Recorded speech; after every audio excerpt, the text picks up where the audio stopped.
আলাইকুম ওয়া রাহমাতুল্লাহ। আলহামদুলিল্লাহ, সমস্ত তারিফ প্রশংসা সেই মহান রব্বুল আলামিনের জন্য যে আল্লাহ সুবহানাহু ওয়া তাআলা আমাদেরকে একটি মাস সিয়াম সাধনার পরে পবিত্র ঈদুল ফিতরের সালাত আদায়ের সুযোগ দান করলেন, পরিবেশকে অনুকূল করে দিলেন। প্রচন্ড রোদের তাপ দিয়ে কষ্ট দিতে পারতেন, সেই মহান রব দয়া করে মেহেরবানি করে আমাদের জন্য একটি আরামদায়ক পরিবেশ দান করেছেন। সেই জন্য তারই দরবারে শুকরিয়া জ্ঞাপন করি, আলহামদুলিল্লাহ। দুরূদ এবং সালাম বর্ষিত হোক মানবতার মুক্তির দিশারি মুহাম্মদুর রাসূলুল্লাহ সাল্লাল্লাহু আলাইহি ওয়াসাল্লামের উপর। মুহতারাম হাজিরিন, আমি আমার খুতবার শুরুতেই আপনাদেরকে দৃষ্টি আকর্ষণ করব, যারা চলে যাচ্ছেন, একটা মাস সিয়াম পালন করলেন। রোজার মাস ছিল কি? ধৈর্যের মাস। আপনি ধৈর্যের সহনশীলতার কি প্র্যাকটিস করলেন যে 2 রাকাত সালাত আদায় করেই দৌড়াচ্ছেন? কেন চলে যাচ্ছেন? তার মানে এটা প্রমাণ করে যে আপনি রোজা থেকে কিছু শিক্ষা নিতে পারেন নাই। সামান্য আধা ঘন্টা সময় কি আপনার বসে থাকতে এত কষ্ট? সম্মানিত ভাইরা, আল্লাহ রাসূল বলেছেন, খুতবা শোনার গুরুত্ব বুঝেন। অধিকাংশ আলেমদের বক্তব্য অনুযায়ী খুতবা শোনা ওয়াজিব। মহিলারা যারা অপবিত্র তাদেরকেও ঈদগাহে আসার জন্য জোরালো তাগিদ প্রদান করা হয়েছে। তারা সালাত পড়বে না ঠিক, কিন্তু খুতবা শুনবে। এই জন্য ফালিয়াশান্নাল খায়রা ওয়া দাওয়াতাল মুসলিমিন, আল্লাহ রাসূল বলেন, তারা কল্যাণে শরীক হবে এবং মুসলমানদের সাথে দোয়ায় শরীক হবে। এখন যারা চলে যাচ্ছেন সালাত পড়ে, এরা কেউ কল্যাণ পাবে না, কল্যাণ থেকে বঞ্চিত মানুষ। আল্লাহর নবীর বক্তব্য অনুযায়ী যারা চলে যাচ্ছেন এখন খুতবা না শুনে বিনা কারণে অযৌক্তিক ভাবে, প্রত্যেকেই আল্লাহর কল্যাণ থেকে আজকে বঞ্চিত। সম্মানিত উপস্থিতি, আমরা একটি মাস আলহামদুলিল্লাহ আল্লাহর অশেষ মেহেরবানিতে মহান রবের সন্তুষ্টি হাসিলের জন্য সিয়াম পালন করেছি। 1 মাস তারাবির সালাত আদায় করেছি সাধ্যমতো, দান সাদাকা যাকাত ফিতরা আদায় করেছি। একটা মাস ছিল ইবাদতের একটা মৌসুম।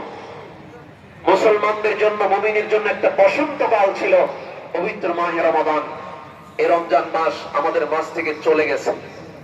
রমজান মাস যেন আমাকে আপনাকে বার্তা দিয়ে যাচ্ছে। গভীরভাবে চিন্তা করলে এটা বোঝা যায় যে বাবা যখন বিদেশে যায়, চলে যাওয়ার সময় ছেলেটার মাথায় হাত বুলিয়ে দেয়। অভিভাবক যারা আছে, ছেলের চাচা বা অভিভাবক মামা, তাদেরকে বলে আমার ছেলেটারে দেখে রাখো। রমজান মাস চলে গেছে। রমজান মাস কি বার্তা দিছে একটু হৃদয় দিয়ে ভেবেছেন? রমজান যেন বলতে চাচ্ছে, এই দুনিয়ার মুসলমানেরা, রোজাদারেরা, এই যে একটা মাস তোমাদের সাথে ছিলাম, বাকি 11টা মাস আমলের দিকে খেয়াল রেখো। বলেন সুবহানাল্লাহ। এটা গবেষণালব্ধ কথা। রমজান যেন তাই বলছে। সম্মানিত উপস্থিতি, রোজার মাস এসেছিল একজন মুমিন বান্দাকে মুত্তাকি হিসেবে গঠন করার জন্য, তাকওয়া অর্জন করার জন্য। তাকওয়া কি? তাকওয়ার ওয়াজ আমরা সব সময় শুনে থাকি। মাহে রমজানের 1 নম্বর শিক্ষা হলো তাকওয়া, আল্লাহ ভীতি, পরহেজগারিতা। তবে আল্লাহর ভয় যদি বলি, তাহলে আল্লাহর ভয়, তাকওয়া শব্দের অর্থ আল্লাহর ভয়, এই অর্থটা পরিপূর্ণ হয় না, অপূর্ণ। তাকওয়া শব্দের অর্থ শুধু আল্লাহর ভয় নয়। তাকওয়া শব্দটি ওয়াকিউন শব্দ থেকে এসেছে। ওয়াকি, ওয়াকফ, ইয়া, এর অর্থ হচ্ছে সাবধানতা অবলম্বন করা, ভয়ের কারণ থেকে বেঁচে থাকা। যেমন আপনি রাতের বেলায় জানালা দরজা বন্ধ করলেন, কেন? ভয়ে। নিশ্চয়ই কোনো না কোনো ভয় আছে। আপনি রাস্তা পারাপারের সময় ডান বামে তাকাচ্ছেন, সতর্কতা অবলম্বন করছেন, গাড়ি এসে আমাকে ধাক্কা দেয় কিনা, এটা হলো সতর্কতা। গাড়ি ধাক্কা থেকে বাঁচার জন্য যে সতর্কতা, এটা হলো তাকওয়া। উদাহরণস্বরূপ, রাতের বেলায় জানালা দরজা বন্ধ করলেন, তাকওয়া। মশার ভয় থেকে বাঁচার জন্য কয়েল বা মশারি ব্যবহার করলেন, সতর্কতা, এটা হলো তাকওয়া। আমার আপনার ব্যক্তিগত জীবনে, পারিবারিক জীবনে, সামাজিক জীবনে চলতে ফিরতে, ব্যক্তিগত জীবনে, পারিবারিক জীবনে, সামাজিক জীবনে, ব্যবসায়ী অর্থনৈতিক জীবনে, সব ক্ষেত্রে আল্লাহর বিধান যেন লঙ্ঘন না হয়, পাপ যেন হয়ে না যায়। সমস্ত পাপের দরজাকে আল্লাহর ভয়ে বন্ধ করে দেওয়ার নাম তাকওয়া। আপনি পাপ হচ্ছে যে রাস্তা দিয়ে, সে রাস্তা বন্ধ করতে হবে। যেই নারীর সাথে বিবাহ বহির্ভূত সম্পর্কের মাধ্যমে ফোন আলাপ চলছে, প্রতিনিয়ত ব্যভিচারের পাপ হচ্ছে, আপনি যদি এই পাপ থেকে বাঁচার জন্য কথা বন্ধ করে তার নাম্বারটা ব্ল্যাক লিস্ট করে দিতে পারেন, তাহলে বোঝা গেল আপনি তাকওয়া অবলম্বন করলেন, মানে পাপের রাস্তাটা বন্ধ করলেন। যেই রাস্তা দিয়ে পাপ হয় ওই রাস্তা বন্ধ করা, এইটা হলো প্রকৃত তাকওয়া। সম্মানিত উপস্থিতি, তার মানে তাকওয়া অবলম্বন করতে হবে গোপনে এবং প্রকাশ্যে, দিবালোকে রাত্রি, সর্বাবস্থায় একমাত্র মহান রবকে ভয় করে যাবতীয় গুনার কাছ থেকে বেঁচে থাকতে হবে। রোজা আমাদেরকে 1 নম্বর শিক্ষা দিয়েছে। যেমন ভাবে কয়েক ঘন্টা সারাটা দিন আপনি না খেয়ে থাকলেন, সাহরির পর থেকে ইফতার পর্যন্ত সারাদিন খাওয়ার কত সুযোগ ছিল, ঘরে ভালো ভালো খাবার ছিল। আপনি ঘরে একা যদি ভক্ষণ করতেন, পানাহার করতেন, দুনিয়ার কোনো মানুষ দেখতে পেত না, কিন্তু আপনি তা করলেন না আল্লাহর ভয়ে। ঘরে সুন্দরী স্ত্রী ছিল, তার সঙ্গে মিলিত হলে পৃথিবীর কোনো মানুষ জানতো না, কিন্তু আপনি হলেন না একমাত্র আল্লাহর ভয়ে। রমজান মাস আপনাকে শেখালো গোপনে এবং প্রকাশ্যে ভয় করতে হবে কার? আল্লাহর। সেই আল্লাহকে শুধু রমজান মাসে ভয় করবেন তা নয়, রমজান আমাদেরকে শেখালো বাকি 11টা মাসেও তোমার জীবনের প্রত্যেকটি ক্ষেত্রে আল্লাহকে ভয় করতে হবে। বান্দা যখন ব্যবসা করবে, ওজন করতে গিয়ে পণ্য প্রোডাক্টের ওজন যেন কম না হয়, দ্রব্য ওজন করতে গিয়ে যেন ওজনে কম না হয়, খাদ্যে ভেজাল না হয়, ব্যবসা করতে গিয়ে যেন মিথ্যা কথা, ছল চতুরি, প্রতারণা না হয়, এবং যাবতীয় ক্ষেত্রে যখনই গুনার একটা আশঙ্কা দেখা দিবে সেখান থেকে ফিরে আসতে হবে আল্লাহর কথা স্মরণ করে। যেমন রমজান মাসে দিনের বেলায় আপনি এক ঢোক পানি পান করলেন না, এ কথা মনে করে আল্লাহ দেখতেছেন আপনার সারাটা জীবন।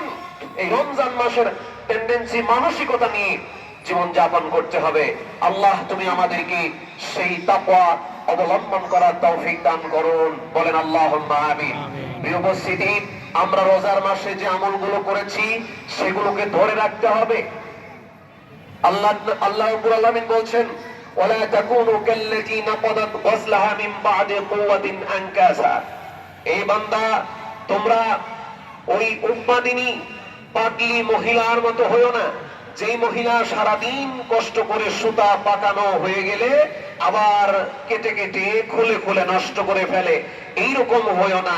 তার মানে একটা মাস আমরা যে ইবাদত করলাম, একটা ইবাদতের পর্যায়ে পৌঁছে গেলাম, আল্লাহর নৈকট্য হাসিল করলাম, ঈদ হয়ে গেল, আবার আমল ছেড়ে দিলাম, মসজিদ ছেড়ে দিলাম, দান সাদকা ছেড়ে দিলাম, আবার সেই পূর্বের মতো হয়ে গেলাম, তাহলে আমাদের অবস্থা ওই উম্মাদিনী পাগলির মতো হবে, যেই নারীটা সারাদিন কষ্ট করে সুতা পাকিয়ে পাকিয়ে শেষ হয়ে গেলে তখন আবার কেটে কেটে নষ্ট করে।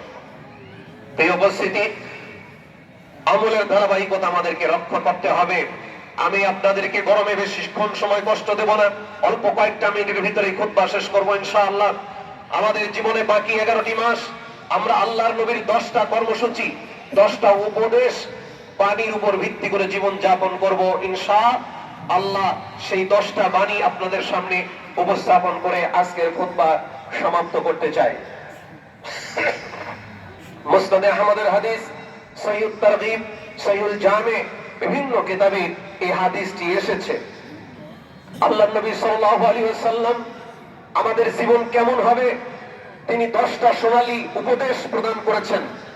বর্ণনাকারী মুআজ ইবনে জাবাল রাদিয়াল্লাহু তাআলা তিনি বলেন, আওসানি রাসূলুল্লাহ সাল্লাল্লাহু আলাইহি ওয়াসাল্লাম বিআশরি কালিমা। আল্লাহর নবী সাল্লাল্লাহু আলাইহি ওয়াসাল্লাম আমাকে 10টা বিষয়ের উপদেশ দিলেন। 1 নম্বর, ওয়ালা তুশরিক বিল্লাহি শাইআন ওয়া ইন কুতিলতা আও হুররিতা। খবরদার শিরিক করবে না, আল্লাহর সঙ্গে অংশীদার সাব্যস্ত করবে না, যদি তোমাকে জ্বালিয়ে পুড়িয়ে ভস্ম করে দেওয়া হয়, যদি তোমাকে হত্যাও করা হয়।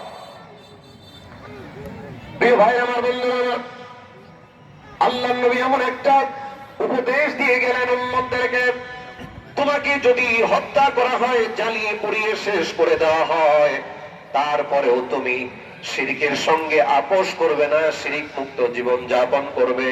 আমরা যদি ইতিহাস ঘেটে দেখি, আবহমান কাল থেকে শুরু করে পর্যন্ত অসংখ্য আল্লাহওয়ালা দিনদার মানুষগুলো তারা নিজের জীবন দিয়েছে, সন্তান সন্ততিকে বিসর্জন দিয়েছে, পৃথিবীর সমস্ত সুখ স্বাচ্ছন্দ্যকে বলিদান করেছে, তারপরেও তারা আল্লাহর সঙ্গে শিরিক করে নাই। এরকম আছে না নাই? অসংখ্য উদাহরণ আছে। যেমন উদাহরণ একটা দিলে বুঝবেন, ফেরাউনের নাম কে না জানে? ফেরাউনের নাম কে না জানে? তার মেয়ের, তার কন্যার একটা দাসী ছিল, চুল আঁচড়ানোর দাসী। এই দাসী যখন চুল আঁচড়াতে গিয়ে হাত থেকে চিরুনিটা পড়ে গিয়েছিল, চিরুনি উঠালো বিসমিল্লাহ বলে। ফেরাউনের কন্যা ক্ষুব্ধ হলো, রাগান্বিত হয়ে বাবার কাছে গিয়ে অভিযোগ পেশ করলেন যে বাবা, এতদিন জানতাম তুমি আমাদের রব, নাউজুবিল্লাহ, এখন তো দেখি আমার দাসী আরেকজনকে রব মানে। তখন ফেরাউন এক নিষ্ঠুর আদেশ দান করলেন, যদি বলে দিলেন যে যদি সেই দাসী আমাকে রব হিসেবে মেনে না নেয়, তাহলে তাকে, তার সন্তান সবাইকে আগুনে নিক্ষেপ করে জ্বালিয়ে পুড়িয়ে দাও। কথা অনুযায়ী তাই করা হলো। সম্মানিত ভাইরা, ওই দাসীর কয়েকটা সন্তান ছিল। ফেরাউনের কন্যা দাসীকে সামনে দাঁড় করিয়ে রেখে গর্তের ভিতরে আগুন জ্বালানো হলো। গর্তের আগুনের ভিতরে এক এক করে সন্তানগুলোকে নিক্ষেপ করা হয়। আর ওই দাসীকে বলা হয়, দাসীরে, তুই কি আমাকে রব হিসেবে মেনে নিবি কিনা? দাসী একেবারে কড়া জবাব দিয়ে দিলেন, আমি আমার সন্তান সহ দুনিয়ার সব কিছু ছেড়ে দিতে পারি, কিন্তু মহান রবের সাথে শিরিক করতে পারবো না। একমাত্র আমার রব হলেন আল্লাহ। সুবহানাল্লাহ। সবগুলো সন্তান, একটা কোলের বাচ্চা ছাড়া সবগুলারে আগুনে নিক্ষেপ করা হলো। এখন আছে কোলের বাচ্চাটা, ছোট্ট শিশু, কথা বলতে শিখে নাই। এই বাচ্চাটা কোলে নিয়ে ওই দাসী চিন্তা করছে, আহারে, আমি এই মাসুম ছোট্ট শিশুকে নিয়ে কিভাবে আগুনের ভিতরে জ্বলবো? দ্বিধাদ্বন্দ্বে পড়ে গেলেন। যখনই ভিতরে দ্বিধাদ্বন্দ্বের সৃষ্টি হলো, তখন আল্লাহ রাব্বুল আলামিন ওই দাসীর ছোট্ট শিশু বাচ্চা, যে কথা বলতে পারে না, মহান রব আপন কুদরতে ওই বাচ্চার মুখে জবান খুলে দিলেন। সুবহানাল্লাহ। জবান খুলে গেল, বলতেছে, মা, এই দুনিয়ার আগুনের চেয়ে আখিরাতের আগুন অনেক ভয়ঙ্কর। তুমি যদি দুনিয়ার সামান্য আগুন থেকে বাঁচার জন্য ফেরাউনকে রব হিসেবে মেনে নাও, তাহলে চিরস্থায়ী আখিরাতে সেখানে তোমাকে আগুনে জ্বলা লাগবে। আমার ভাইরা, দুনিয়ার আগুন আখিরাতের আগুনের তুলনায় অতি সামান্য। এই কথা শুনে ফেরাউনের কন্যার দাসী সাথে সাথে ভুল বুঝতে পারলেন। তিনি আর দ্বিধাদ্বন্দ্বের ভিতরে থাকলেন না। এক বাক্যে তিনি তাওহীদের স্বীকৃতি প্রদান করলেন। আর ফেরাউন বুঝতে পারলেন যে এ আমার কথা শুনবে না, আমাকে রব হিসেবে মানবে না। ওই ছোট্ট শিশু বাচ্চা সব ফেরাউনের কন্যার দাসীকে আগুনের গর্তে নিক্ষেপ করে জ্বালিয়ে পুড়িয়ে ভস্ম করে দেওয়া হলো। এই জন্য মুআয ইবনে জাবাল কি আল্লাহ নবী বললেন, মুআয রে, খবরদার কোনোদিন শিরিক করবে না। এমনকি তোমাকে যদি হত্যা করা হয়, তোমাকে যদি জ্বালিয়ে পুড়িয়ে ভস্ম করে দেওয়া হয়, তারপরেও তুমি কোনো কিছুকে আল্লাহর সঙ্গে শিরিক অংশীদার করবে না। সুবহানাল্লাহ। শিরিক ভয়াবহ পাপ, পৃথিবীর সবচেয়ে বড় মহাপাপ হলো শিরিক। প্রিয় ভাই আমার, আল্লাহর নবী যখন মেরাজে গেলেন, জান্নাত পরিদর্শন করলেন, এত সুঘ্রাণ, এত সুগন্ধি আল্লাহর নবীর নাকে এসে লাগলো। প্রশ্ন করলেন, ও জিবরিল, এত চমৎকার সুঘ্রাণ কোথা থেকে আসে? জিবরিল বললেন, ইয়া রাসূলুল্লাহ, এই সুঘ্রাণটা হলো ফেরাউনের কন্যার দাসী, চুল আঁচড়ানো দাসী, যে তাওহীদের স্বীকৃতি দিতে গিয়া শিরকের সঙ্গে আপোষ করে নাই, সে এবং তার সন্তান সহ সবাইকে আগুনে জ্বালিয়ে ফেরাউন দুনিয়া থেকে বিদায় করে দিয়েছিল। এই জন্য আল্লাহ রাব্বুল আলামিন তাদের এমন মর্যাদা বাড়িয়েছেন, জান্নাতের ভিতরে তাদের সুঘ্রাণ ছড়িয়ে গেছে। সুবহানাল্লাহ। এই জন্য তাওহীদের উপরে থাকলে, শিরক বর্জন করলে আল্লাহ পাক দুনিয়া এবং আখিরাতে সম্মানিত করবেন। এক নম্বর রাসূলের উপদেশ, খবরদার শিরক করা যাবে না, হত্যা করলেও করা যাবে না, জ্বালিয়ে পুড়ে দিলেও শিরক করা যাবে না। দুই নম্বর উপদেশ শুনেন, আমরা আজকে আল্লাহর নবীর সোনালী 10টি উপদেশ নিয়ে বাড়ি যাব হাদিস থেকে। দুই নম্বরে ওয়ালা তাউক্কান্না ওয়ালিদাইক ওয়াইন আমারাকা আন তাখরুজা মিন আহলিকা ওয়া মালিকা। আল্লাহর নবী বলেছেন যে খবরদার তোমার মা বাবার অবাধ্য হইও না, পিতামাতার অবাধ্য হওয়া যাবে না, যদিও তারা তোমাদেরকে তার সম্পদ এবং পরিবার থেকে বের করে দেয়, বের হয়ে যেতে নির্দেশ করে, সব অধিকার থেকে যদি তোমাকে বঞ্চিত করে, তারপরও পিতামাতার সঙ্গে নাফরমানি করা যাবে না, মা বাবার সঙ্গে খারাপ আচরণ করা যাবে না, মা বাবার সঙ্গে অবাধ্যতাপূর্ণ আচরণ করা যাবে না।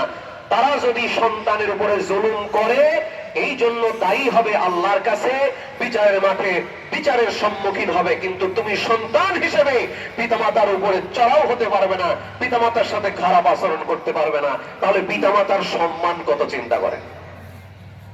আমার ভাইরা বাবাজিরা, ব্যাখ্যা এক একটা করে ব্যাখ্যা করলে সময় লাগবে, বিস্তারিত ব্যাখ্যার দিকে আমি যাব না। মা বাবার সঙ্গে ভালো আচরণ করা লাগবে, 2 নম্বর উপদেশ। তার কারণ এই পৃথিবীতে শিরক হলো সবচেয়ে বড় পাপ। দ্বিতীয় বৃহত্তম মহাপাপ হলো মা বাবার সঙ্গে খারাপ আচরণ করা, মা বাবার অবাধ্য হওয়া। আল্লাহ নবী বললেন, বাবানে মুআজ্জালানে উকুবাতুহুমা ফিদ দুনিয়া। এই পৃথিবীতে 2টা পাপের শাস্তি আল্লাহ রাব্বুল আলামিন তাড়াতাড়ি করে দিয়ে দেন, আখিরাতের জন্য তিনি অপেক্ষা করে না। 1 নম্বর আল-বাগিউন, জুলুম। জুলুমের শাস্তি দুনিয়াতেই হয়।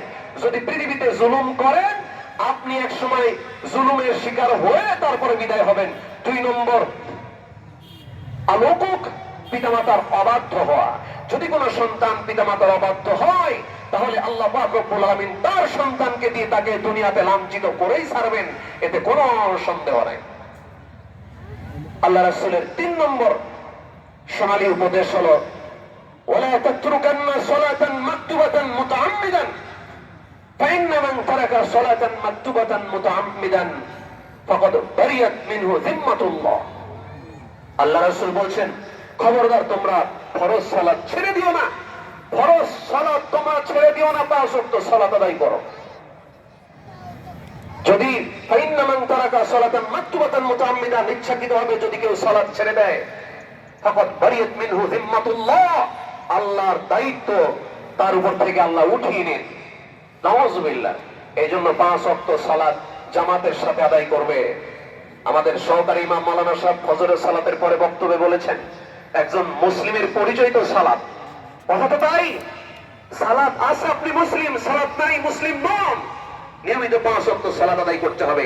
এই ব্যাপারে আমি সংক্ষেপে বলতে চাই যে 5 ওয়াক্ত সালাত আদায়কারীর সংখ্যা যদি আমরা বাড়াতে চাই, শুধু নরম কথায় হবে না, কিছু শাসন দরকার আছে না নাই? শাসন দরকার আছে। সম্মানিত উপস্থিতি, এরপরে 4 নম্বর উপদেশ আল্লাহ রাসূল দিলেন, জলা তাশরাবান্না খামরান, খবরদার মদ পান করো না, খবরদার তোমরা নেশাদার দ্রব্য পান করো না। এত নিকৃষ্ট, ফাইন্না রাসা কুল্লি ফাহিশা, নেশাদার দ্রব্য, মাদক, এরা সকল পাপের, সকল অশ্লীলতার মূল। দেখেন, আমাদের সমাজে, আমাদের দেশে নেশাদার দ্রব্য পান করার লোকের সংখ্যা কিন্তু অনেক বেশি। আজকে ইয়াবা, ফেন্সিডিল, আবিজাবি নানান মাদকাসক্ত আমাদের সমাজ, এত নিকৃষ্ট এরা। আল্লাহ নবী সাল্লাল্লাহু আলাইহি সাল্লাম বলছেন, নেশাগ্রস্ত অবস্থায় যদি কেউ মারা যায়, তার মৃত্যু হবে মুশরিকের মৃত্যু। নাউযুবিল্লাহ। শুধু তাই নয়, সহিহ তারগিব, সহিহুল জামে 3345 নম্বর হাদিস, হাদিসটির আগে হয়তো কোনো বক্তব্যে বলেছি। আল্লাহ নবী সাল্লাল্লাহু আলাইহি সাল্লাম বলেছেন, আব্দুল্লাহ ইবনে আব্বাসের বর্ণনা, যে আল খামরু উম্মুল ফাওয়াহিশ ওয়া আকবারুল কাবাইর, মাদক এটা এমন জঘন্য পাপ, এটা বড় মহাপাপ, বড় কবিরা গুনাহ। এটা মাংসারিবাহা, যে ব্যক্তি মাদক সেবন করবে, মদ পান করবে, ওয়াকা আলা উম্মিহি ওয়া খালাতিহি ওয়া আম্মাতিহি, সে যেন তার মা, তার খালা এবং তার ফুফুর সাথে জিনা করলো, নাউযুবিল্লাহ। অতএব যারা মাদকের সাথে সম্পর্ক আছে, এখনো সময় আছে, তওবা করে ছেড়ে দিন। সংক্ষেপ কথা। এরপরে 5 নম্বর উপদেশ হলো, আল্লাহ রাসূল বলছেন, ইয়্যাকা ওয়াল মাসিয়া, তোমরা গুনার কাজ ছেড়ে দাও, গুনার কাজ থেকে বিরত থাকো। ফাইন্না বিল মাসিয়াতি হাল্লা সাখাতুল্লাহ, কেননা গুনার কাজ করলে, গুনাহ করতে থাকলে আল্লাহর রাগ তোমার উপরে বর্ষণ হবে। আল্লাহ যদি রাগান্বিত হয়ে যায়, দুনিয়া আখিরাতে কোনো শান্তি পাবো না। এরপরে আল্লাহ রাসূল সাল্লাল্লাহু আলাইহি সাল্লাম বলছেন, ওয়া ইয়্যাকা ওয়াল ফারারা মিনাজ যাহাফি ওয়া ইন হালাকান নাস, আল্লাহ নবী বলছেন যে তোমরা জিহাদের ময়দান থেকে পালায়ন করো না। যদিও সব মানুষ ধ্বংস হয়ে যায়, তারপরে তুমি জিহাদের ময়দানে একাই লড়াই করে যাবে, পালায়ন করবে না। এরপরে উপদেশ আল্লাহ রাসূল দিচ্ছেন, সেটা হলো আল্লাহ নবী বলছেন, ওয়াইদা আসাবান নাস, যদি মানুষেরা মহামারীতে আক্রান্ত হয়, করোনা ভাইরাসের মতো এরকম মহামারী শুরু হয়ে যায়, ওয়ান্তা ফীহিম ফাসবুত, সেখানে তুমি অবস্থান করবে, পালায়ন করবে না, এলাকা ছেড়ে পালাবে না। এরপর আল্লাহ রাসূল উপদেশ দিলেন যে শোনো আমার উম্মতেরা, ওয়ানফিক আলা ইয়ালিকা মিন তাওলিক, তুমি তোমার সামর্থ্যের আলোকে তোমার পরিবারের জন্য খরচ করো। কৃপণতা করা যাবে না, অতিরিক্ত বাড়াবাড়িও করা যাবে না। যা প্রয়োজন তা অবশ্যই সামর্থ্য থাকলে খরচ করতে হবে। সন্তানের জন্য, স্ত্রীর জন্য, পরিবারের সব সদস্যের জন্য আপনি যত টাকা ব্যয় করলেন, যত টাকা খরচ করলেন, সবগুলো আপনার দানের সাদাকার সওয়াব হিসেবে আপনার আমলনামায় যাবে। সুবহানাল্লাহ। এই জন্য পরিবারের উপরে একটু খেয়াল রাখতে হবে। এরপর উপদেশ দিলেন আল্লাহ রাসূল সাল্লাল্লাহু আলাইহি সাল্লাম, সেটা হলো আল্লাহ নবী বলছেন, ওয়ালা তারফা আনহুম আসাকা আদাবা, এটা 9 নম্বর উপদেশ। ওয়ালা তারফা আনহুম আসাকা আদাবা, তোমরা খবরদার তোমাদের পরিবারের উপর থেকে, স্ত্রী সন্তান সন্ততির উপর থেকে শাসনের লাঠিকে উঠিয়ে নেবে না। তার মানে সর্বাবস্থায় শাসক হিসেবে পরিবারকে কন্ট্রোল করতে হবে, একেবারে ছেড়ে দেওয়া যাবে না। সন্তানকে সর্বাবস্থায় শাসনের আওতাভুক্ত রাখতে হবে। যদি আপনার অবহেলার কারণে সন্তান বিপদগামী হয়, এর জন্য আল্লাহর কাছে জবাবদিহি করতে হবে। আপনার অবহেলার কারণে যদি আপনার স্ত্রী বিপদগামী হয়, আল্লাহর কাছে জবাবদিহি করা লাগবে। এই জন্য আল্লাহ রাসূল বলছেন, খবরদার শিষ্টাচারের লাঠি উঠিয়ে নিও না, লাঠি রাখো, তার মানে শাসন করো। সন্তানকে শিখাবেন বড়দের কিভাবে সম্মান করতে হয়, ছোটদের কেমনে স্নেহ করতে হয়, মসজিদের আদব কি, সালাতে গেলে মসজিদে কিভাবে বসতে হয়, টয়লেটে কিভাবে কেমনে প্রবেশ করতে হয়, কেমনে বেরোতে হয়, কেমনে খেতে হয়, কেমনে শুইতে হয়, এই যাবতীয় আদব শিষ্টাচার শিক্ষা দেওয়ার দায়িত্ব পিতামাতার, খেয়াল রাখতে হবে। সম্মানিত উপস্থিতি, এই দায়িত্ব অবহেলা করলে বিচারের মাঠে আল্লাহর সামনে জবাবদিহি করা লাগবে।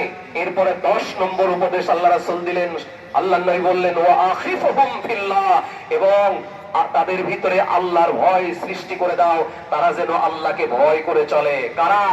তারা হলো স্ত্রী, পরিবার, পরিজন, বাড়িতে যারা আছে, তারা যেন আল্লাহকে ভয় করে চলে। এই জন্য আল্লাহ সুবহানাহু ওয়া তাআলা বলছেন, ও আনফুসাকুম ওয়া আহলিকুম নারা, নিজে বাঁচো এবং তোমার আহাল পরিবারকে জাহান্নামের আগুন থেকে বাঁচানোর চেষ্টা করো। সম্মানিত উপস্থিতি, এই 10টা উপদেশ যদি আমরা ধারণ গ্রহণ করে আগামী 11টি মাস চলতে পারি, আমাদের জীবন হবে একজন প্রকৃত মুমিনের জীবন, আমাদের জীবন হবে আদর্শবান, আদর্শিক জীবন। এই জন্য এই 10টি উপদেশ আমাদের মেনে চলা অতীব জরুরি। 1 নম্বর শিরিক করা যাবে না, 2 নম্বর পিতামাতার অবাধ্যতাপূর্ণ আচরণ করা যাবে না, 3 নম্বর 5 ওয়াক্ত সালাত আদায় করতে হবে, ছাড়া যাবে না, 4 নম্বর বললাম মদ পান করা যাবে না, নিষিদ্ধ দ্রব্যের সঙ্গে সম্পর্ক রাখা যাবে না। এরপরে বলেছি গুনার কাজ থেকে বিরত থাকতে হবে, গুনার কাজ করতে থাকলে আল্লাহর ক্রোধ, আল্লাহর রাগ বর্ষণ হবে। এরপরে বলেছি যে মহামারী অবস্থায় স্থান থেকে পালন করা যাবে না, জিহাদের ময়দান থেকে পালন করা যাবে না। এরপরে বললাম পরিবারের উপরে খরচ করতে হবে সামর্থ্যের আলোকে। এরপরে বললাম 9 নম্বর, সেটা হলো শাসনের লাঠি উঠিয়ে নেওয়া যাবে না। 10 নম্বর, পরিবারের উপরে, পরিবারের ভিতরে আল্লাহর ভয় জাগ্রত করতে হবে। সম্মানিত উপস্থিতি, আসেন আর 5টা মিনিট একটু ধৈর্য ধারণ করুন। রোদ উঠে গেছে, কষ্ট হচ্ছে, আমি বুঝতে পারছি। তবে আল্লাহর নবীর সুন্নাহ হলো বক্তব্যের শেষে, ঈদের খুতবার শেষে মহিলাদের উদ্দেশ্যে বিশেষ কিছু কথা তিনি বলতেন। এই জন্য সুন্নাহ আদায়ের ক্ষেত্রে আমি পারিবারিক দু একটি কথা বলে শেষ করবো ইনশাআল্লাহ। সম্মানিত উপস্থিতি, বর্তমানে আমাদের পারিবারিক জটিলতা এত বেশি, যা খুবই আপত্তিকর, আমাদের শান্তি বিনষ্ট করছে। বিশেষ করে স্বামী এবং স্ত্রীর দাম্পত্য কলহ দিন দিন বেড়েই যাচ্ছে। দিন দিন ডিভোর্স, তালাকের মতো এই নিকৃষ্ট কাজগুলো বেড়েই যাচ্ছে। এজন্য আমাদের ইসলামের দৃষ্টিভঙ্গি অনুসরণ করতে হবে। মনে রাখবেন, ইসলামের দৃষ্টিভঙ্গিতে যদি কোনো পরিবার চলে, ওই পরিবার কখনো অশান্তি হতে পারে না। আল্লাহ রাসূল সাল্লাল্লাহু আলাইহি সাল্লাম সমস্ত পুরুষদেরকে লক্ষ্য করে বললেন, ইত্তাকুল্লাহা ফিন নিসা, আল্লাহকে ভয় করো তোমার স্ত্রীর ব্যাপারে। ফাইন্নাকুম আখাযতুমুহুন্না বিআমানাতিল্লাহি ওয়াস্তাহলালতুম ফুরুজাহুন্না বিকালিমাতিল্লাহ। এ পুরুষরা, তোমরা শোনো, তোমাদের স্ত্রীর ব্যাপারে আল্লাহকে ভয় করো, কেননা নিশ্চয়ই তোমরা তোমাদের স্ত্রীকে গ্রহণ করেছ আল্লাহর আমানতের মাধ্যমে, এবং তাদের লজ্জাস্থানকে তোমরা হালাল করে নিয়েছ আল্লাহর কালিমার দ্বারা, বিধানের দ্বারা। সুতরাং তাদের হকের ব্যাপারে সচেতন থাকতে হবে। স্ত্রীর সাথে সদাচরণ করতে হবে। স্ত্রীর সঙ্গে রুক্ষতাপূর্ণ আচরণ করা যাবে না। স্ত্রীর সঙ্গে অন্যায় জুলুম করা যাবে না। তার প্রতি সর্বদা সহনশীল, ধৈর্যশীল ভূমিকা পালন করতে হবে। শক্তি প্রয়োগ করে নয়, বরং ভক্তি, মহব্বত, ভালোবাসা দিয়ে স্ত্রীকে কন্ট্রোল করার চেষ্টা করতে হবে। এটা প্রত্যেক পুরুষের দায়িত্ব। এই জন্য আল্লাহ রাসূল সাল্লাল্লাহু আলাইহি সাল্লাম বলেন, শরফ লা ইয়াফরাক মুমিনুন মুমিনাতান ইন কারিহা মিনহা খুলুকান রাদিয়া মিনহা আখার। কোন মুমিন পুরুষ মুমিনা স্ত্রীকে ঘৃণা করতে পারে না, অপছন্দ করতে পারে না। তার একটা গুণ অপছন্দ হলে সামনে আরো গুণ আছে, সেগুলো লক্ষ্য করো, যা তোমাকে আনন্দিত করবে। সুবহানাল্লাহ। সম্মানিত ভাইরা, এই জন্য স্ত্রী আপনার দেহের অর্ধেক। আল্লাহ রাসূল সাল্লাল্লাহু আলাইহি সাল্লাম আম্মা জান খাদিজাকে হারিয়ে এমন একটা বাক্য বলেছিলেন, আর রিজালু শাকা আন-নিসাউ শাকাইকুর রিজাল। স্ত্রীরা হলো পুরুষের অর্ধেক। আমার আম্মা জান খাদিজা যখন ইন্তেকাল করলেন, মনে হচ্ছিল যেন আল্লাহর নবীর দেহের অর্ধেকটা ভেঙে গিয়েছেন। তিনি একেবারে বিধ্বস্ত হয়ে গিয়েছিলেন। তিনি যে কথা বললেন, আন-নিসাউ শাকাইকুর রিজাল, স্ত্রীরা হচ্ছে পুরুষের অর্ধাঙ্গিনী। তার মানে দেহের অর্ধেকটাই হলো স্ত্রী। এই ফর্মুলা যদি কোনো মানুষ অনুসরণ করে, তার দাম্পত্য জীবনে কলহ বিবাদ হতে পারে না। এখন আসেন মা বোনদের ক্ষেত্রে দুটি কথা না বললেই নয়। মা বোনেরা, মনে রাখতে হবে, আপনার স্বামী আপনার সর্বোচ্চ সম্মানের পাত্র, যার ব্যাপারে আল্লাহ রাসূল সাল্লাল্লাহু আলাইহি সাল্লাম বলেন, মিন হাক্কি যাওজি আলা যাওজাতিহি ইন সালা দামান ওয়াকিহান সাদিদান ফালা হাসাতহু বিলিসানিহা মা আদ্দাত হাক্কা।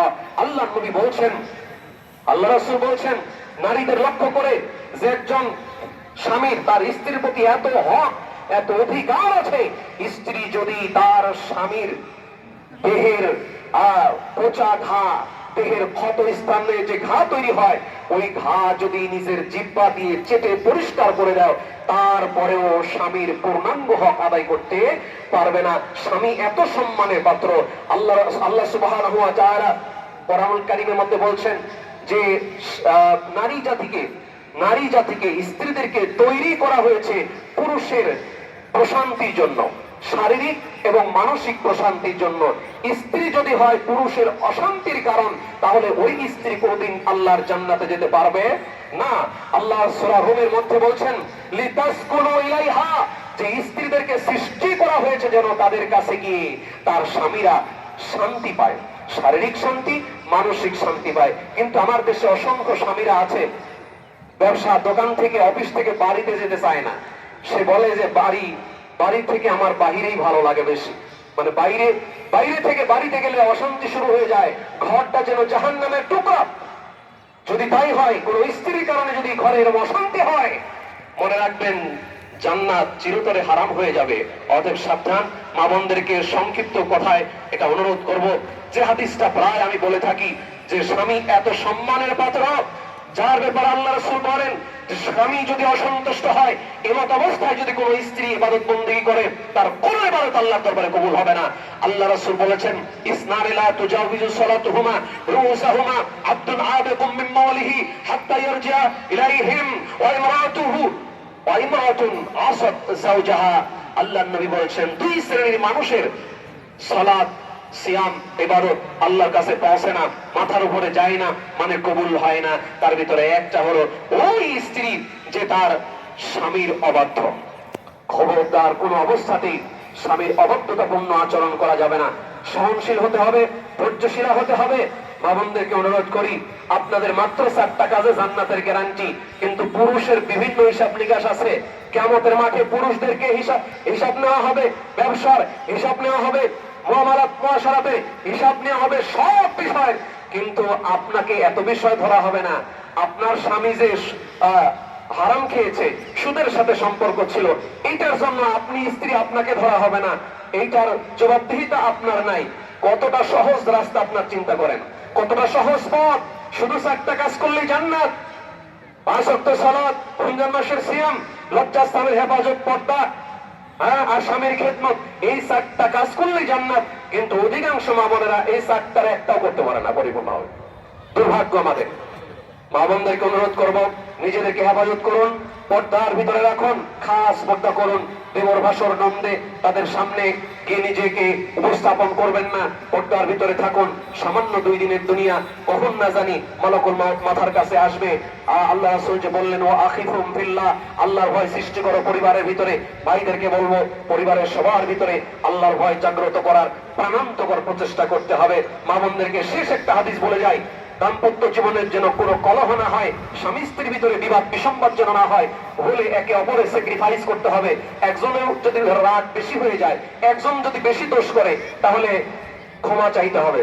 যদি স্বামী যদি বেশি করে ফেলে, সীমালঙ্ঘন করে স্ত্রীর উপরে, আচরণ বেশি খারাপ যদি স্বামী করে, অবশ্যই স্বামী স্ত্রীর কাছে ক্ষমা চাইতে হবে। আবার যদি স্ত্রীর কারণে স্বামী ক্ষুব্ধ হয়, রাগান্বিত হয়, তাহলে স্বামীর কাছে গিয়ে স্ত্রী ক্ষমা চাবে। আল্লাহ নবী বললেন, শেষ হাদিস বলে শেষ করছি, আল্লাহ রাসূল বলেন, নিসাউকুম মিন আহলিল জান্নাহ, নিসাউকুম মিন আহলিল জান্নাহ, তোমাদের ওই স্ত্রীরা আল্লাহর জান্নাতে যাবে। কারা? আল ওয়াদুদুল আউদু আলা যাওজিহা আল্লাতী গাদিবা জাআত হাত্তা তাবায়াদাহা ফি ইয়াদিহি সুম্মা তাকুলু লা আযুকু গুমদান হাত্তা তারদা। বিশ্বনবী বলছেন, তোমাদের ওই স্ত্রীরা জান্নাতে যাবে। কারা? যারা অধিক প্রণয়িনী, যে সমস্ত স্ত্রীরা স্বামীর কাছে ভুল করে বুঝতে পারে আমার আচরণের কারণে আমার স্বামী মন খারাপ করে আছে, এইটা বুঝতে পেরে সাথে সাথে স্বামীর কাছে যাবে, স্বামীর 2 হাত জাপটে ধরবে, সুম্মা তাকুলু, অতঃপর বলবে, লা আযুকু গুমদান হাত্তা তারদা, ও আব্দুল্লাহর বাপ, ভুল করে ফেলেছি, মাফ করে দাও। আমি বুঝতে পেরেছি আমার আচরণের কারণে তুমি কষ্ট পেয়েছো, মন খারাপ করে আছো। তুমি যদি আমাকে এখন ক্ষমা না করো, আমি এই যে বসে থাকলাম তোমার পাশে, আজকে রাতে বিছানায় ঘুমাবো না, বা এই যে বসে থাকলাম আজকে খাবার গ্রহণ করব না। এইরকম কথা যদি স্বামীর 2 হাত ধরে স্ত্রী বলতে পারে, ওই স্বামীর যদি আকাশ সমান রাগও হয়, মুহূর্তের মধ্যে পানিতে পরিণত হয়ে যাবে, ঠিক কিনা? এই জন্য স্যাক্রিফাইস করতে হবে। অহংকার নয়, জিদ নয়, দাম্ভিকতা নয়, আত্মহংকার ভুলে গিয়ে স্বামী স্ত্রী একে অপরের পরিপূরক। হুন্না লিবাসুল লাকুম ওয়া আনতুম লিবাসুল লাহুন্না। আল্লাহ সুবহানাহু ওয়া তাআলা বলছেন, তারা তোমাদের পোশাক, তোমরা তাদের পোশাক। পোশাক যেমন দেহের সঙ্গে আষ্টে পৃষ্ঠে থাকে, ঠিক তেমনি ভাবে স্বামী স্ত্রী জীবন যাপন করতে হবে। শক্তি নয়, রাগ নয়, ভক্তি মহব্বত ভালোবাসা দিয়ে পরিবার চালাতে হবে। পরিশেষে আমি আরেকটি কথা বলে শেষ করব, সেটা হলো আল্লাহ সুবহানাহু ওয়া তাআলা যে বললেন, তোমরা ওই উম্মাতিনী মহিলার মতো হইও না, মানে সারা রাত সারা মাস ইবাদত বন্দেগী করেছো, এখন ঈদ হওয়ার পরে স্বাভাবিক জীবনে, আগের জীবনে ফিরে যেও না। আল্লাহ রাব্বুল আলামিন আমাদেরকে কথাগুলোকে পালন করার তৌফিক দান করুন বলে আল্লাহুম্মা আমিন। প্রিয় ভাইরা আমার, সংক্ষিপ্ত মৌখিক দোয়া, দোয়া শেষ না করে কেউ যাবেন না। দ্বিতীয় শেষ করণীয় দোয়া, দোয়া শেষ হওয়ার পরে উঠবেন। ربنا ظلمنا أنفسنا وإن لم تغفر لنا وترحمنا لنكونن من الخاسرين। প্রতিপালক রব্বুল আলামিন, 2025 সালের ঈদুল ফিতরের সালাত আমরা শেষ করলাম। আল্লাহ, এই বল্লা কেন্দ্রীয় সমাজের ঈদগাহ ময়দানে করোনেশন স্কুল এন্ড কলেজ এবং দারুল ইসলাম মোহাম্মদিয়া বল্লার মাঠে হাজার হাজার নারী পুরুষ আল্লাহ তাআলা তোমার দরবারে আমরা কাঙ্গাল ভিখারির মতো প্রার্থনা করি, মালিক পবিত্র মাহে রমজান আমরা পার করে ফেলেছি, রমজান এসেছিল চলে গেছে, জানি না তুমি আমাদের মাফ করেছো কিনা। ওই হাদিসটা বারবার চোখের সামনে ভেসে ওঠে, কানে বাজে। আল্লাহ রাসূল যে বলেছেন বাউদামান আদরাকা রমাদান ফালাম ইউগফার লাহু, যে রমজান মাস পেল কিন্তু ক্ষমা পেল না, সে চিরবঞ্চিত। আল্লাহ আমরা জানি না যে আমরা ওই হতভাগার কাতারে পড়ে গেছি কিনা। আল্লাহ তুমি আমাদেরকে এই ঈদ উল ফিতরের সালাত আদায় করার মাধ্যমে এই দোয়ায় আমাদের সকলকে শামিল করে ক্ষমা করে দাও। আল্লাহ আমাদের গুনাহ খাতা মাফ করে দাও। বাবা আদম থেকে শুরু করে এ পর্যন্ত যত মুমিন মুমিনা মুসলিম মুসলিমা চিরবিদায় গ্রহণ করেছে, আল্লাহ তুমি সবাইকে মাফ করে দাও। রব্বুল আলামিন প্রতিপালক, আজকে সারা পৃথিবীতে মুসলমানেরা নির্যাতিত নিপীড়িত, বিশেষ করে ফিলিস্তিনের গাজার মুসলমানেরা আহারে তাদেরকে উৎখাত করে সেখানে ইসরায়েলের ইহুদি অভিশপ্ত জাতিদের বসতি স্থাপনের চূড়ান্ত কর্মসূচি চলছে। আল্লাহ আমরা যে চমৎকার পরিবেশে ঈদ পালন করলাম, আমার ফিলিস্তিনের গাজার মুসলমান ভাই বোনদের কোনো ঈদ নাই। তাদের সন্তানরা চিৎকার করে হাওয়া করে কাঁদে আর বলে, মা ফিলিস্তিনের আকাশে কি কোনোদিন চাঁদ উদিত হবে না? রব্বুল আলামিন তাদের ঈদের খাবার নাই, তারা রোজা পালন করেছে, ইফতারি নাই, সাহরি নাই, খোলা আকাশের নিচে কংক্রিটের উপরে দিন পার করছে, রাত পার করছে। আল্লাহ আমরা নিরুপায়, আমরা ডানা কাটা পাখি। রব্বুল আলামিন আমাদের করার তো কিছু নাই, কিন্তু তোমার কাছে দোয়া করি আল্লাহ বিশ্ব মোরালদের 56টি মুসলিম দেশের রাষ্ট্রপ্রধানদের দিলে তুমি বিবেক জাগ্রত করে দাও। আল্লাহ আল্লাহ মুসলিম শাসকদেরকে তুমি বিবেক জাগ্রত করে দাও। গাজার ফিলিস্তিনের মুসলিম ভাই বোনদের পাশে দাঁড়ানোর তৌফিক দান করে দাও। আল্লাহ ইহুদি জাতিকে পৃথিবীর জমিন থেকে নিশ্চিহ্ন করে দাও। ইসরায়েল নামক এই অভিশপ্ত রাষ্ট্রকে পৃথিবীর মানচিত্র থেকে মুছে দাও। আল্লাহ বাইতুল আকসাকে তুমি মুসলমানদের হাতে ফিরিয়ে দাও। সারা দুনিয়ার মুসলমানের ইজ্জত সম্মানের হেফাজত করো। বিশেষ করে 56,000 বর্গ মাইলের এই সবুজ জমিন, শাহজালালের স্মৃতি বিজড়িত শহীদ তিতুমির রক্ত স্নাত মুসলিম অধ্যুষিত বাংলার সবুজ ভূখণ্ডে আল্লাহ তাআলা কোন বেঈমান, কোন সাম্রাজ্যবাদ, কোন দখলদারের প্রভাব যেন না পড়ে তুমি আমাদের কবুল করো। আল্লাহ স্বদেশী বিদেশি সকল ষড়যন্ত্র থেকে আমার প্রিয় মাতৃভূমিকে হেফাজত করো। আল্লাহ তুমি এই দেশকে রক্ষা করো, এদেশের সংখ্যাগরিষ্ঠ মুসলমানের ঈমান আমলকে রক্ষা করো। আল্লাহ তাআলা এই দেশ পরিচালনা যারা করে, আল্লাহ তুমি তাদের ভিতরে ঈমানের বুঝ দাও, কোরআন হাদিসের বুঝ দাও। রব্বুল আলামিন তারা যেন ঈমানের উপর টিকে থাকতে পারে, বহির বিশ্বের কোন শক্তির দাসত্ব গোলামি যেন না করে। আল্লাহ তুমি তাদের ঈমানকে মজবুত করে দাও। রব্বুল আলামিন এই দেশ আজকে 53 বছর হলো স্বাধীন হয়েছে, আমরা পৃথিবীর মানচিত্রে মাথা উঁচু করে দাঁড়াতে পারিনি। আল্লাহ তাআলা তোমার কাছে প্রার্থনা, ওমরের মতো শাসক দাও, এই পৃথিবীর মানচিত্রে আমাদেরকে মাথা উঁচু করে বাঁচার তৌফিক দান করো। আল্লাহ তাআলা আমরা সিংহের জাতি, আমরা যেন সিংহের মতো বাঁচতে পারি, সেই হিম্মত সেই সাহস আমাদের দান করে দাও। রব্বুল আলামিন আল্লাহ তাআলা বল্লা সমাজ, ঐতিহ্যবাহী সমাজ, যুগ যুগ থেকে এই সমাজ আলো ছড়াচ্ছে সারা বাংলাদেশে সহিহ আকীদার মুসলমানদের ভিতরে। আল্লাহ তুমি এই সমাজকে কবুল করে নাও। আল্লাহ এই ঐক্যকে তুমি কবুল করে নাও। আজকে আমাদের ভাইরা কত দূর দূরান্ত থেকে এখানে ঈদের সালাত পড়ার জন্য এসেছে, ঐক্যবদ্ধ সমাজ তার অনুপম উদাহরণ আজকের ঈদের সালাত। আল্লাহ তুমি এই ঐক্যকে কবুল করে নাও কিয়ামত পর্যন্ত। আল্লাহ এই সমাজের প্রতিষ্ঠাতা ছিলেন আল্লামা আব্দুল্লাহ আল কাফি আল কুরাইশি রাহিমাহুল্লাহ, তাকে তুমি জান্নাতুল ফেরদাউসের মেহমান হিসেবে কবুল করো। আল্লাহ তাআলা অসংখ্য অসংখ্য কৃতিত্বের স্বাক্ষর এই সমাজে রেখে গেছেন প্রফেসর ডক্টর আব্দুল বারী রাহিমাহুল্লাহ। আল্লাহ তুমি তাকে কবুল করো, তাকে জান্নাতুল ফেরদাউসের মেহমান হিসেবে কবুল করে নাও। তার রেখে যাওয়া পরিবার পরিজন সবাইকে কবুল করে নাও। আল্লাহ তাআলা এই সমাজ প্রতিষ্ঠা করতে গিয়ে, বল্লা কেন্দ্রীয় মসজিদ প্রতিষ্ঠা করতে গিয়ে সেই শুরু থেকে যে সমস্ত ভাইরা বাবাজিরা যে যত টাকা দান করেছেন, জায়গা জমি দিয়েছেন, আল্লামা কাফি সাহেবের সাথে যারা সমাজ প্রতিষ্ঠার কাজ করে কবরবাসী হয়েছেন, আল্লাহ তুমি তাদেরকে ক্ষমা করে দাও। আল্লাহ তুমি তাদের জান্নাতের সর্বোচ্চ মাকাম দান করো। এই বল্লা সমাজের ভিতরে বিখ্যাত জবরদস্ত আলেম ছিলেন জমিরউদ্দিন রহমাতুল্লাহ আলাইহি, আব্দুল মালিক, খলিলুর রহমান সহ অধ্যক্ষ নুরুল হুদা রাহিমাহুল্লাহ, আরো অনেকেরই নাম আমার জানা নেই। আল্লাহ, যে সমস্ত বিদগ্ধ আলেম এই বল্লা সমাজে ছিলেন যারা চলে গেছে, আল্লাহ তুমি তাদের প্রত্যেককে জান্নাতুল ফেরদৌসে মেহমান হিসেবে কবুল করে নাও। তাদের পরিবার পরিজনকে ঈমান আমলের উপর কবুল করে নাও। প্রতিপালক রব্বুল আলামিন এই সমাজে যোগ্য আলেম তৈরি করে দাও।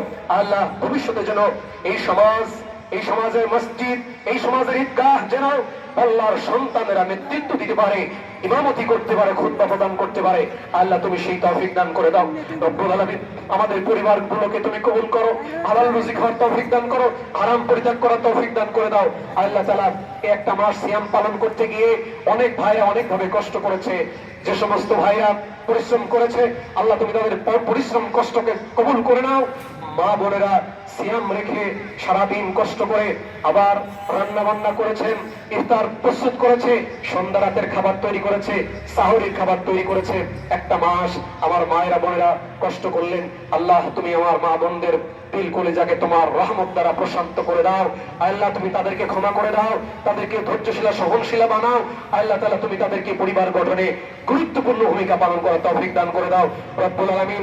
আল্লাহ সমাজের ভিতরে যে সমস্ত হোটেল ব্যবসায়ী আমার ভাইরা তোমার সন্তুষ্টির জন্য রমজান মাসে রমজানের পবিত্রতা মহত্ব রক্ষার জন্য, রমজান পবিত্র রমজান মাসের সম্মানার্থে তোমাকে খুশি করার জন্য যারা হোটেল বন্ধ রেখেছিলেন, দিনের বেলায় পানাহার বন্ধ রেখেছিলেন, আল্লাহ তুমি এই ভাইদেরকে বহুগুণ বরকত দান করে এই গ্যাপ পূরণ করে দাও।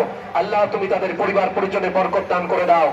আর যে সমস্ত অবুঝ আমার ভাইরা কথা শুনেনি হোটেল চালিয়েছেন সারাটি মাস, ভাইরা তো বুঝে না, আল্লাহ তুমি তাদের উপরে রাগ করো না। আল্লাহ তোমার কাছে দোয়া করি তুমি তাদের ইমানের বুঝ দাও। আল্লাহ তুমি তাদের ইমান আমলে বারাকা দান করে দাও। আল্লাহ তারা যেন ভবিষ্যতে পবিত্র রমজান মাসের পবিত্রতা বুঝতে পারে সেই তৌফিক দান করে দাও। আল্লাহ তোমার ঈমান তাদের দিলের ভিতরে ভরপুর করে দাও রব্বুল আলামিন। দেশে যে সমস্ত যে সকল শ্রেণী পেশার ভাইরা আছেন, চাকরিজীবী, ব্যবসায়ী, আল্লাহ প্রত্যেকের ব্যবসা নিজ নিজ পেশায় তুমি বরকত দান করে দাও। বিশেষ করে আমাদের প্রাণ প্রিয় ছেলেরা, আমাদের ভাইরা যারা বিদেশে আছে, প্রবাসী ভাইরা, এই সমাজ গঠনে গুরুত্বপূর্ণ ভূমিকা আমার প্রবাসী ভাইদের।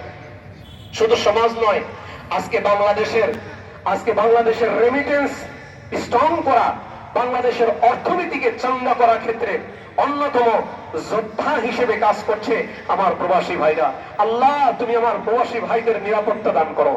আল্লাহ আমাদের ভাইরা, আমাদের ছেলে মেয়েরা যারা বিদেশের মাটিতে আছে, ঈদ পালন করলো পিতামাতা ছাড়া, স্ত্রী সন্তান ছাড়া ঈদ পালন করা যে কতটা কষ্ট, ভুক্তভোগী ছাড়া কেউ জানে না। রব্বুল আলামিন তাদেরকে তুমি নিরাপত্তার চাদরে আবৃত করে নাও। আল্লাহ তাআলা তাদের ইনকামে বরকত দান করে দাও, তাদের রেখে যাও পরিবার পরিজনকে তুমি হেফাজত করো। আল্লাহ তাআলা আমাদের সন্তানেরা যারা এসএসসি এবং দাখিল পরীক্ষার্থী, আল্লাহ ঈদের পরেই যাদের এসএসসি এবং দাখিল পরীক্ষা শুরু হবে, প্রতিপালক তাদের পরীক্ষায় সাফল্যের স্বাক্ষর রাখার তৌফিক দান করো। প্রত্যেককে আল্লাহ তুমি কবুল করো, তাদের মেধা শক্তি বাড়িয়ে দাও এবং কাঙ্ক্ষিত মানের ফলাফল করার সুযোগ তৌফিক দান করো। আল্লাহ রব্বুল আলামিন হাসপাতালে বা বাড়িতে যত অসুস্থ রোগী আছে, আল্লাহ প্রত্যেককে তুমি সেবায় কামেল আজেলা দান করে দাও। রব্বুল আলামিন আমাদের দুনিয়া আখিরাতের কল্যাণ দান করো। আল্লাহ তাআলা আমাদেরকে জাহান্নামের আগুন থেকে বাঁচাও, জান্নাতুল ফেরদাউসের মেহমান হিসেবে কবুল করে নাও। রব্বুল আলামিন আমরা গুনাহগার বান্দা, আল্লাহ আমাদের হিসাব সহজ করে দাও। আল্লাহুম্মা হাসিবনা হিসাবান ইয়াসিরা, আল্লাহ আমাদেরকে সহজ হিসাবের তৌফিক দান করে দিও। আল্লাহ আমাদেরকে কিয়ামতের মাঠে সম্মানিত করে জান্নাত দান করো। আল্লাহুম্মা জিদনা ওয়া লা তানকুসনা ওয়া আকরিমনা ওয়া লা তুহিননা ওয়া আতিনা ওয়া লা তাহরিমনা ওয়া আফিরনা ওয়া লা তুসির আলাইনা ওয়া আরদা আন্না ওয়া আরদিনা। রব্বানা আতিনা ফিদ দুনিয়া হাসানাতাও ওয়া ফিল আখিরাতি হাসানাতাও ওয়া কিনা আযাবান নার। রব্বানা লা তুযিগ কুলুবানা বা'দা ইয হাদাইতানা ওয়া হাব লানা মিন লাদুনকা রাহমাতান ইন্নাকা আনতাল Wahhab. ربنا لا تؤاخذنا إن نسينا أو أخطأنا ربنا ولا تحمل علينا إصرا كما حملته على الذين من قبلنا ربنا ولا تحملنا ما لا طاقة لنا به واعف عنا واغفر لنا وارحمنا أنت مولانا فانصرنا على القوم الكافرين فانصرنا على القوم المشركين المفسدين اللهم انصر من نصر دين محمد صلى الله عليه وسلم واجعلنا منهم واخذل من خذل دين محمد صلى الله عليه وسلم ولا تجعلنا منهم اللهم انصر المجاهدين في كل مكان خصوصا Arakan, Bangladesh, India, Kashmir, Pakistan, Iraq, Iran, Afghan, Chechnya, Somalia, Philippine, ফিলিস্তিন, ইয়া রাব্বাল আলামিন আল্লাহুম্মা আনসুরিল মুসলিমিনা ফি কুল্লি মাকান। রব্বুল আলামিন, পরিশেষে তোমার কাছে ফরিয়াদ করি আল্লাহ, আমাদের প্রত্যেককে আজকের এই ময়দান থেকে মাসুম করে, বেগুনাহ করে, গুনাহ মুক্ত হয়ে বাড়ি ফেরার তৌফিক দান করো আল্লাহ। আল্লাহ, আমাদের মুরব্বী যারা সমাজে নেতৃত্ব প্রদান করছেন, আল্লাহ তুমি তাদেরকে হায়াতে তৈয়্যিবা সিহাতে কুল্লিয়া দান করো। আল্লাহ, সমাজের নেতৃত্ব যারা প্রদান করছেন তাদের মেধা, যোগ্যতা, সৃজনশীলতা, মননশীলতা বহুগুণে বাড়িয়ে দাও আল্লাহ। প্রজন্মের পর প্রজন্ম যেন যোগ্যতার সাথে এই সমাজের নেতৃত্ব দিতে পারে আল্লাহ, তুমি সেই ব্যবস্থা করে দাও, কবুল মঞ্জুর করে দাও। আল্লাহুম্মা আমিন। أقول قولي هذا أستغفر لي ولكم ولسائر المسلمين المهديين وما علينا إلا البلاغ. ربنا تقبل صلاتنا وصيامنا وقيامنا، تقبل منا إنك أنت السميع العليم وتب علينا إنك أنت التواب الرحيم برحمتك يا أرحم الراحمين. إن الله يأمر بالعدل والإحسان وإيتاء ذي القربى وينهى عن الفحشاء والمنكر والبغي يعظكم لعلكم تذكرون. قال تعالى فاذكروني أذكركم واشكروا لي ولا تكفرون. سبحانك الله وبحمدك أشهد أن لا إله إلا أنت أستغفرك وأتوب إليك. السلام عليكم ورحمة الله وبركاته.